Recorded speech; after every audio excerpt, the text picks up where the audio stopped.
तोहरे एक मुस्कान हमर सुर हो सिंगार, राजा सुर हो सिंगार। चलिए दोस्तों, अब खेसारी लाल के भी गाना धमाल का धमाल मचा रहा है भोजपुरी इंडस्ट्री में। इस वीडियो में शुरू से लेकर अंत तक बना रहिए और हम हमेशा ऐसा वीडियो न्यू इन्फॉर्मेशन जितना जल्दी लाने को मैं प्रयास करता हूं आप लोगों तक। आप लोग तो सुन लिए कि अमेरिका के सिंगर है, लेडी सिंगर, जो खेसारी लाल के गाना तोर सोरहो सिंगार, खेसारी लाल के गाना तबाही मचा रहे। इंटरनेशनल गाना खेसारी लाल के चल रहा है, अमेरिका के भी सिंगर गा रहे हैं।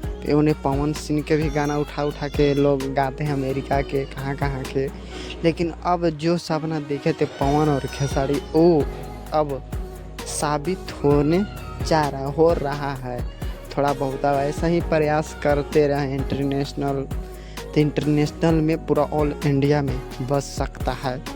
और ऐसे हर कोई के ऐसा गाना गाइए कि इंटरनेशनल कोई भी सिंगर, कोनो देश के सिंगर एकदम गाए भोजपुरी और तबाही मचा के रख दे भोजपुरी इंडस्ट्री में। और हम हमेशा ऐसा वीडियो न्यू इन्फॉर्मेशन जितना जल्दी लाने को मैं प्रयास करता हूँ। पूरा वीडियो देखने के लिए धन्यवाद।